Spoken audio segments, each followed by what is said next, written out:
Okay, we're back to the 1995 to 300 TDI Discovery versus the 1998 V8 Discovery. I've discovered a few more differences. The fan, I was hoping to salvage. You'll actually see that they rotate in a different direction. So the thought of salvaging my V8 one for that is not going to happen. As well as the tensioner. The tensioner is actually sprung. If you look at the spring, it's sprung in the wrong way, so you will not be able to reuse that. The alternator is different from the V8. The power steering pump on the V8 is also different from the diesel. Other differences I noticed previously in the video, I said that the expansion tanks were different for the radiators.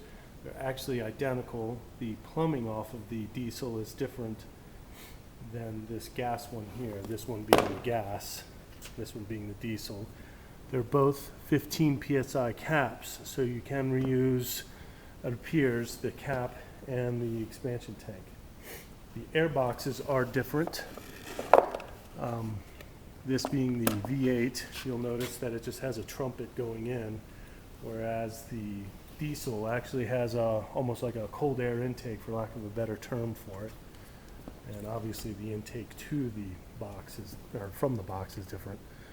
The filters appear to be the same size, so that is one thing that you can use, which is nice, so that way you don't have to source it from Europe or something like that.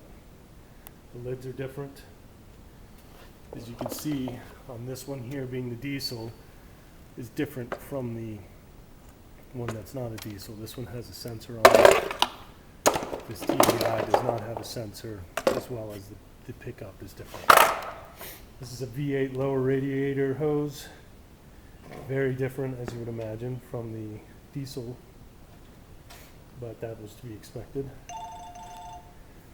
This is the radiators, this being the 300 TDI. As you can see, it has the intercooler and radiator, and this is the shroud for it. And this would be the V8. This is a two-piece. I'm thinking I might be missing the upper piece on the shroud for the diesel. This being an automatic transmission, you have your oil, let's see, I might be wrong. Yeah, that's your transmission cool lines over here, and then your oil for your engine here.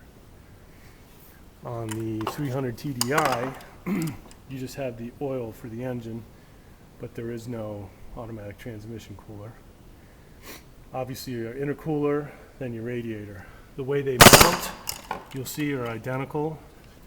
You've got the brackets here, which hold on to your front thing, and then you have your pegs underneath that drop down into your rubber isolators on your frame. Oh, excuse me for a second. And they are the same. All you do